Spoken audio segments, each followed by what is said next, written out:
Baik, bismillahirrahmanirrahim. Assalamualaikum warahmatullahi wabarakatuh. Perkenalkan, nama saya Aryo Saputra. Saya dari program studi Ekonomi Pembangunan, Fakultas Ekonomi dan Bisnis, dengan nomor NIM 23101.002. Baik, pada kesempatan kali ini saya akan mencoba menjelaskan tentang ibadah sebagai aspek spiritual umat agama Islam. Baik, untuk yang pertama itu kita perlu mengetahui yang dimana pengertian dari ibadah itu sendiri.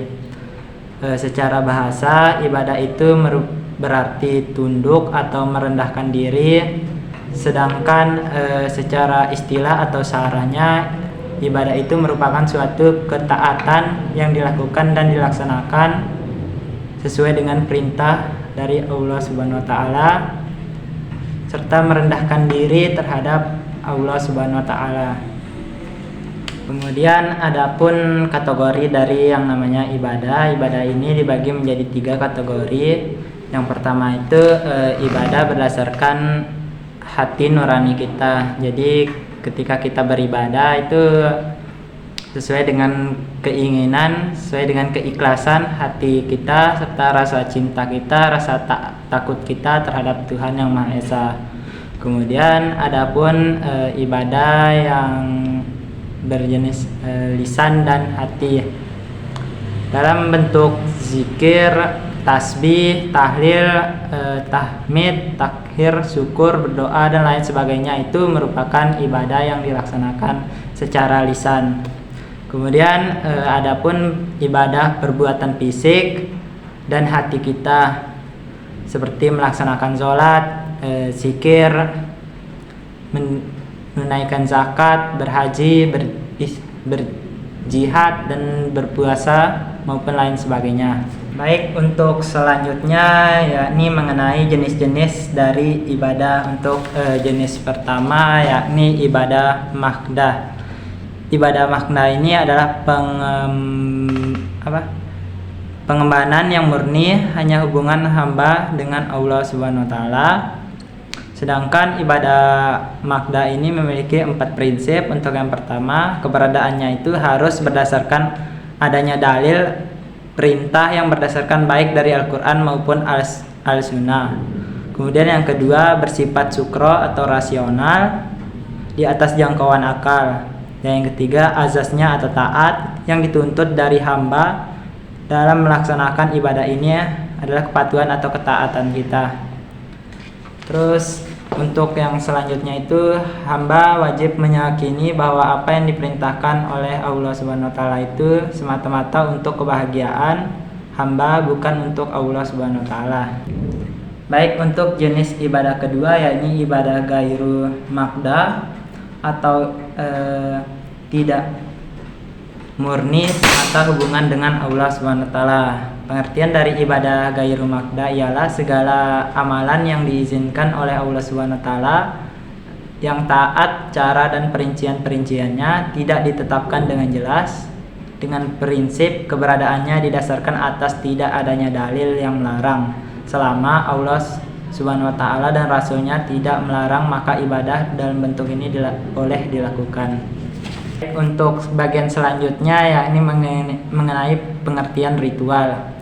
Secara harfiah, ritual itu adalah suatu kegiatan yang dilakukan oleh sekelompok orang atau perorangan dengan tata cara tertentu. Sedangkan dalam ilmu sosiologi, kata ritual berarti bahwa aturan-aturan tertentu yang digunakan dalam pelaksanaan agama yang melambangkan ajaran dan mengingatkan manusia dengan ajaran tersebut. Begitu pula dengan dalam ilmu antropologi, kata ritual adalah sebagai perilaku tertentu yang bersifat formal dilakukan dalam waktu tertentu secara berkala, bukan sekedar sebagai rutinitas yang bersifat teknis, melainkan menunjukkan pada tindakan yang didasari oleh keyakinan religius terhadap kekuasaan atau kekuatan-kekuatan mistis. Berdasarkan dalam Kamus Bahasa Indonesia mengatakan arti ritual yakni ihwal ritus atau tata cara dalam upacara keagamaan. Baik, untuk selanjutnya itu yakni mengenai tujuan dari yang namanya ritual. Dalam ritual tersendiri itu dibagi menjadi 3 bagian. Yang pertama itu bertujuan untuk bersyukur kepada Tuhan Yang Maha Esa. Kemudian tujuan kedua untuk mendekatkan diri kepada Tuhan agar mendapatkan keselamatan dan rahmat. Dan yang ketiga untuk meminta ampun atas kesalahan yang telah kita lakukan. Selanjutnya ritual dapat dibedakan dari segi jangkauannya, yakni untuk yang pertama sebagai teknologi seperti upacara yang berhubungan dengan kegiatan pertanian dan pemburuan. Untuk yang kedua ritual sebagai terapi seperti upacara untuk mengobati dan mencegah hal-hal yang tidak diinginkan. Untuk yang ketiga ritual sebagai ideologis, mitos, dan ritual tergabung untuk mengendalikan suasana perasaan hati, perilaku, sentimen, dan nilai untuk kelompok yang baik. Dalam ritual sendiri itu dibagi menjadi 3 tingkatan. Untuk yang pertama ritual Islam yang primer adalah ritual yang wajib dilakukan oleh umat Islam. Umpamanya itu seperti sholat 5 waktu dalam sehari semalam. Kewajiban ini disepakati oleh para ulama karena berdasarkan ayat Al-Quran dan hadis Nabi Muhammad SAW. Terus yang kedua itu ada ritual Islam yang sekunder adalah ibadah sholat sunnah. Umpamanya itu bacaan rukuk dan sujud, sholat berjamaah, sholat tahajud, dan sholat duha.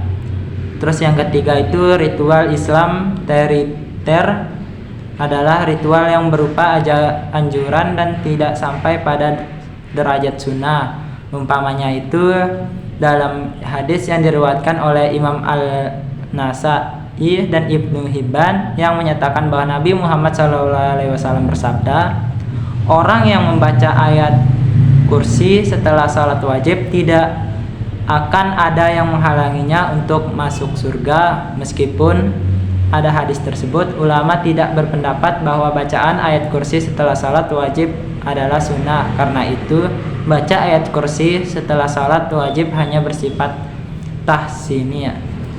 Untuk selanjutnya itu yakni mengenai kewajiban ibadah bagi manusia.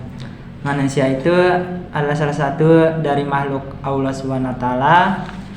Di samping memiliki sejumlah kekurangan, manusia memiliki suatu kelebihan berupa potensi. Ia anugerahi akal. Manusia diciptakan oleh kebudayaannya. Karena padanya ia dianugerahi akal, manusia diciptakan oleh Allah SWT sebagai abid dan sebagai khalifah di atas bumi. Sebagai abid, manusia diharuskan untuk tunduk dan patuh hanya kepada Allah SWT. Mengandung arti bahwa keseluruhan jiwa dan aktivitas manusia haruslah sejalan dengan izin dan perintah Allah SWT.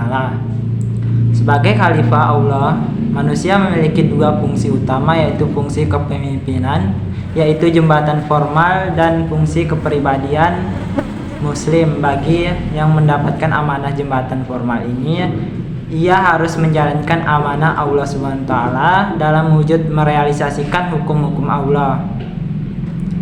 Ia harus menjalankan amanah, menerapkan keadilan, kebenaran, dan melindungi seluruh masyarakat dan wilayah yang dipimpinnya. Kemudian untuk yang ketiga, yang terakhir dari saya, itu fungsi ibadah bagi umat Islam. Sebagai bentuk merealisasi bagi manusia yang diberi tanggung jawab oleh Allah SWT menjadi khalifah dan hamba Allah di muka bumi ini, yang tentu ibadah ini memiliki fungsi untuk yang pertama sebagai salah satu cara untuk meningkatkan kualitas komunikasi vertikal dengan Sang Khalik, dan yang kedua meningkatkan derajat manusia di mata Allah Subhanahu wa taala. Baik, itulah pemaparan materi dari saya. Lebih kurangnya mohon maaf. Saya Aryo Saputra. Wassalamualaikum warahmatullahi wabarakatuh.